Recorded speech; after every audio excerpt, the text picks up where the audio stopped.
Bonjour à tous et bienvenue dans notre voyage commun au cœur des mystères de la foi.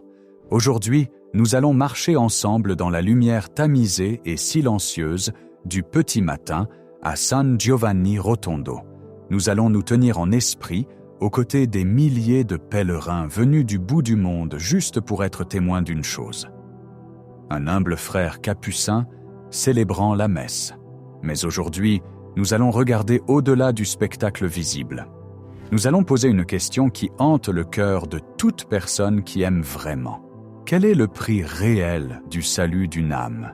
Quand nous demandons des prières, quand nous demandons à un saint d'intercéder pour nous, comprenons-nous ce que nous leur demandons de porter? Aujourd'hui, nous explorons l'une des révélations les plus bouleversantes de Padre Pio, l'immense et écrasant poids physique des péchés qu'il portait en se tenant à l'autel. Pour comprendre cela, nous devons nous transporter dans l'église du monastère. Imagine que nous sommes dans les années 1950. Il est 4 heures du matin. L'église est déjà bondée. Une mer d'attente silencieuse. L'air est chargé de l'odeur de l'encens et des prières inexprimées des désespérés. Puis la porte de la sacristie s'ouvre. Un silence si profond s'installe qu'on a l'impression que le monde a cessé de tourner. Padre Pio entre. Il est voûté, se déplaçant d'une démarche lente et traînante, qui trahit une douleur dont il ne parle jamais. Pour quiconque regardait, la messe de Padre Pio n'était pas simplement un rituel, c'était un événement. Elle pouvait durer 2, parfois 3 heures. Et durant ces heures, les pèlerins étaient témoins de quelque chose qui défiait toute explication. Ils voyaient un homme qui semblait lutter contre des forces invisibles. Ils voyaient son visage, souvent tordu par l'agonie, et à d'autres moments, illuminé par une lumière d'une beauté terrifiante. Ils le voyaient pleurer, les larmes coulant sur son visage, trempant le linge de l'autel. Mais surtout, ils le voyaient s'arrêter. Il y avait des moments, particulièrement pendant l'offertoire, ce temps sacré où le pain et le vin sont offerts à Dieu, où Padre Pio restait figé. Il s'appuyait lourdement sur l'autel, les jointures blanches, le corps tremblant comme si une montagne avait été placée sur son dos. Les observateurs se demandaient souvent, était-il malade? Était-il vieux? Était-il simplement épuisé par les longues heures passées au confessionnal? Mais la vérité était bien plus mystique et bien plus poignante. Padre Pio a révélé plus tard à ses directeurs spirituels et à ses confidents les plus proches que pendant la messe, il ne se contentait pas de rappeler la passion du Christ. Il la vivait, et en la vivant, il acceptait un fardeau qui avait un poids physique littéral. Il a révélé que pendant ces longues pauses, surtout à l'offertoire, les péchés spécifiques de ses enfants spirituels, les péchés de ceux qui lui avaient écrit, de ceux qui s'étaient confessés à lui, et de ceux pour qui il avait promis de prier, étaient placés sur ses épaules. Il ne pensait pas simplement au pardon, il portait physiquement la dette. Nous pensons souvent au péché comme à une question juridique, une règle enfreinte, une ligne franchie. Mais pour les mystiques, et certainement pour Padre Pio, le péché est une substance. C'est une obscurité qui a un poids. C'est un fardeau qui écrase l'esprit humain et insulte la majesté divine. Quand nous commettons un péché, nous attachons un poids à nos âmes. Et quand nous demandons à un père spirituel comme Padre Pio de nous aider, il ne se contente pas d'agiter la main pour le faire disparaître. Il intervient comme Simon de Cyrène et place son épaule sous notre croix. Padre Pio a un jour confié, dans un moment de rare vulnérabilité, qu'il sentait le poids du monde entier le presser contre la terre. Il disait qu'à l'autel, il était suspendu entre Dieu et l'humanité. Il était le pont. Et un pont doit supporter le poids de tout ce qui le traverse. Regardons de près l'offertoire. Dans la liturgie, c'est le moment où le prêtre élève la patène avec l'hostie et le calice avec le vin. C'est une offrande. Mais pour Padre Pio, c'était le moment du grand échange. En soulevant la patène, il ne soulevait pas juste une petite galette de pain. Dans sa vision mystique, cette patène contenait les angoisses, les maladies, les chagrins, et oui, les terribles et sombres péchés des milliers de personnes qui l'appelaient Père. Les témoins racontent que soulever la patène semblait exiger un effort surhumain. Ses mains tremblaient violemment. La sueur perlait sur son front et coulait dans ses yeux. Pourtant, il ne l'essuyait pas. On aurait dit qu'il essayait de soulever une lourde dalle de pierre plutôt qu'un morceau de pain sans levain. Pourquoi ? Parce que dans le domaine spirituel, il élevait les péchés du monde vers la miséricorde de Dieu. Il disait « Seigneur, prends-leur ce fardeau et laisse-moi en porter le prix. » C'est l'essence de ce que les théologiens appellent l'état de victime. C'est un concept que nous avons largement perdu dans le monde moderne. Nous voulons que la religion soit thérapeutique, qu'elle nous fasse nous sentir bien, mais la foi catholique est bâtie sur la réalité du sacrifice. Elle est bâtie sur la croyance que l'amour est prêt à souffrir pour l'aimer. Padre Pio était une âme victime, choisie pour participer intimement à la souffrance rédemptrice de Jésus. Pendant la messe, les stigmates, ces plaies miraculeuses du Christ que Padre Pio portait aux mains, aux pieds et aux côtés, saignaient plus abondamment. Mais il y avait une autre douleur dont les frères qui l'assistaient parlaient souvent à voix basse. C'était la douleur de l'épaule. Tu te souviens peut-être que saint Bernard de Clairvaux a un jour demandé à Jésus quelle était sa plaie non enregistrée la plus douloureuse. Et le Seigneur a répondu que c'était la plaie sur son épaule, causée par la lourde poutre de la croix qui broyait sa chair sur le chemin du calvaire. Padre Pio, dans son union avec le Christ, a fait l'expérience de cette plaie à l'épaule. Et c'était précisément là, sur cette plaie mystique, que reposait le poids de nos péchés. Quand il s'arrêtait à l'autel, penché en avant, le souffle court, c'était parce que le poids de notre orgueil, de notre colère, de notre luxure et de notre avidité broyait son épaule spirituelle. Il ressentait physiquement la gravité de nos choix. L'un des frères qui servait sa messe, le père Tarcisio, se souvenait avoir regardé Padre Pio avec un mélange de crainte et de terreur. Il disait que regarder le padre pendant la consécration, c'était comme regarder un homme mourir. La couleur quittait son visage. Ses yeux se révulsaient ou se fixaient sur quelque chose d'invisible au-dessus du calice. Le frère réalisait que Padre Pio n'était plus à San Giovanni Rotondo. Il était au Golgotha. Il était pendu à la croix, et tout comme le Christ portait les péchés du monde sur la croix, Padre Pio était autorisé, par une grâce spéciale, à partager ce portement. Il existe une histoire profonde impliquant l'une de ses filles spirituelles, Cléonice Morcaldi. Elle était l'une des rares à vraiment comprendre la profondeur de sa souffrance. Elle lui a demandé un jour « Père, comment pouvez-vous supporter cela? Comment pouvez-vous supporter les confessions de tant de gens, l'obscurité de tant d'âmes ?» Et il l'a regardée avec des yeux qui semblaient contenir la tristesse des siècles, et a dit « Mon enfant, si tu savais une seule goutte de ce qui se passe à l'autel, tu mourrais de chagrin, mais tu mourrais aussi d'amour. » Il voyait la laideur du péché, oui. Il décrivait voir les âmes de ses enfants spirituels apparaître parfois défigurées, noircies par leurs vices. Mais il ne se détournait pas avec dégoût. C'est là le miracle de son amour. Au lieu de se détourner, il s'approchait. Il ouvrait les bras.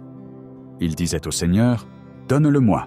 Cela explique pourquoi il était souvent si épuisé après la messe. Ce n'était pas seulement la longueur de la liturgie, c'était qu'il venait d'accomplir un exploit de force spirituelle qui écraserait un homme normal. Il avait lutté avec le diable pour les âmes de ses enfants, et il avait gagné, mais il avait payé la victoire de sa propre vitalité. Nous devons comprendre que ce poids n'était pas métaphorique. Ce n'était pas seulement qu'il se sentait triste à propos du péché, il le ressentait comme une pression écrasante, il le ressentait comme du feu, il le ressentait comme un coup physique. Quand un pénitent venait à lui au confessionnal et confessait un péché mortel, Padre Pio frissonnait parfois ou poussait un cri. Pourquoi ?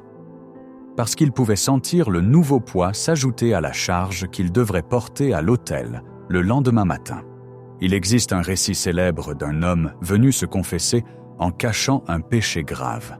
Il avait trop honte pour le dire. Padre Pio, avec son don de lire dans les cœurs, savait que le péché était là, mais il ne s'est pas contenté de gronder l'homme. L'homme a levé les yeux et a vu Padre Pio pleurer, visiblement souffrant, se tenant la tête comme s'il était à l'agonie. L'homme a été si ému par la vue du prêtre souffrant pour son silence non confessé qu'il a craqué, a tout avoué et a pleuré. Plus tard, il a réalisé que Padre Pio portait déjà le poids du péché qu'il avait trop peur d'admettre. Cette réalité du portage éclaire la communion des saints. Nous ne sommes pas des individus isolés. Nous sommes connectés. Tout comme un organe sain dans le corps peut travailler plus dur pour soutenir un organe malade, une âme sainte peut assumer les fardeaux d'une âme plus faible. Padre Pio a poussé cela à l'extrême. Il s'est offert en sacrifice vivant. Mais pourquoi ? Pourquoi quelqu'un accepterait-il une telle torture ? Pourquoi accepter le poids écrasant des péchés d'inconnus ? La réponse se trouve au cœur même de l'Évangile, l'amour. Padre Pio aimait Dieu d'un feu qui le consumait. Et parce qu'il aimait Dieu, il aimait ce que Dieu aimait, les âmes. Il savait que le péché sépare une âme de Dieu. Il savait que le péché mène à la mort spirituelle. Et il ne pouvait supporter l'idée que ses enfants spirituels soient perdus. Il était comme un père voyant son enfant coincé sous une lourde poutre dans un immeuble en feu. Il ne pensait pas à la douleur de soulever la poutre. Il ne pensait qu'à libérer l'enfant.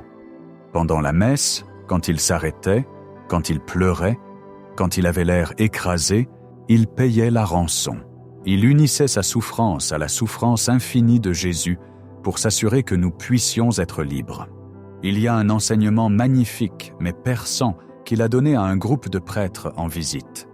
Il leur a dit « La messe n'est pas un spectacle pour les yeux, mais une tragédie pour l'âme. » Il voulait qu'ils comprennent que lorsqu'ils se tenaient à l'autel, il se tenait sur une terre sainte et dangereuse.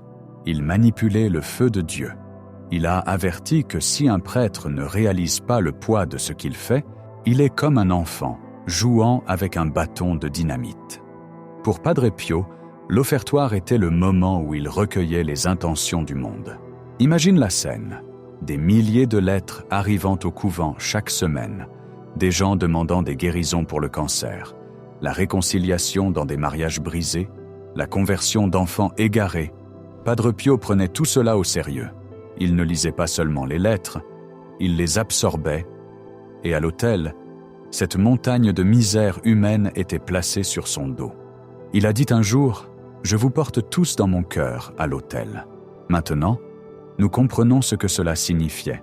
Ce n'était pas un sentiment poétique. C'était un transport littéral de nos fardeaux en la présence de Dieu. Et parce que nos fardeaux sont lourds de péché et de chagrin, son chemin vers l'autel était une via dolorosa, un chemin de croix. Il y avait des moments où le poids était si grand qu'il pouvait à peine prononcer les paroles de la consécration. Les mots « hoc et enim corpus meum », ceci est mon corps, sortaient dans un murmure tendu et brisé. Il devait parfois répéter les syllabes, luttant contre l'épuisement, luttant contre les attaques démoniaques qui l'assaillaient souvent à ce moment suprême. Le diable, connaissant la puissance de la messe, essayait de le distraire, de l'agresser, de rendre le poids insupportable pour qu'il abandonne. Mais Padre Pio n'a jamais abandonné. Il est resté ferme, ancré par son amour pour le Christ et son amour pour nous. Il a dit à un confident que pendant la messe, il était suspendu dans un état hors du temps. Il voyait le passé, le présent et le futur. Il voyait les péchés que nous avions commis et les péchés que nous commettrions.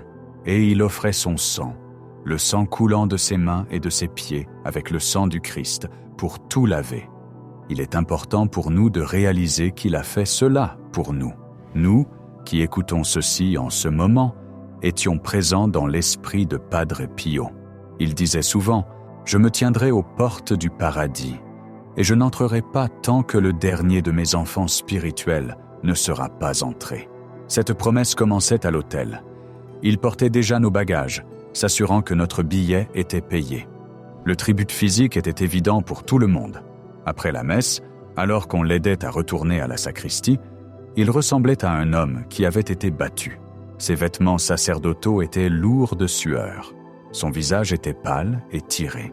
Il devait souvent rester assis un long moment en action de grâce, récupérant ses forces.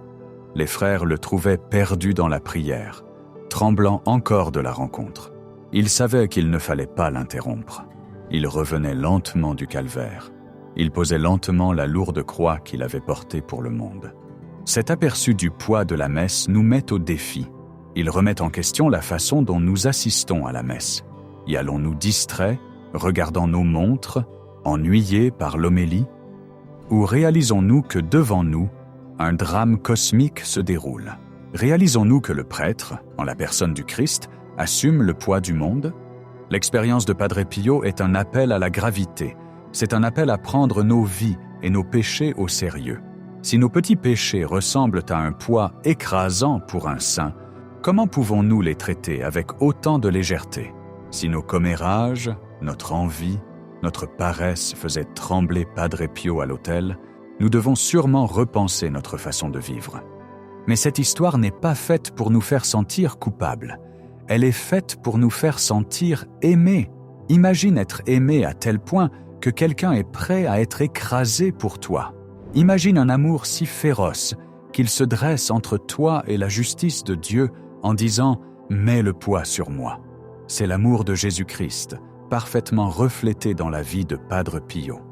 Quand nous nous sentons accablés par la vie, quand nous sentons que nos péchés sont trop grands pour être pardonnés, nous devons nous rappeler l'image de Padre Pio à l'offertoire.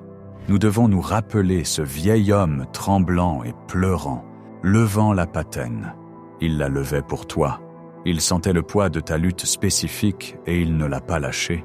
Il l'a porté jusqu'à la consécration, jusqu'à la transformation, jusqu'à Dieu. Il y a un espoir profond là-dedans. Cela signifie que nous ne portons jamais nos croix seuls. Cela signifie que dans le corps mystique du Christ, il y a des épaules fortes sous les nôtres. Il y a un Père spirituel qui a déjà parcouru le chemin, qui a déjà senti le poids et qui a ouvert la voie. En concluant cette réflexion, prenons la résolution de faire 2 choses. Premièrement, allons à la messe avec un sens renouvelé du sacré.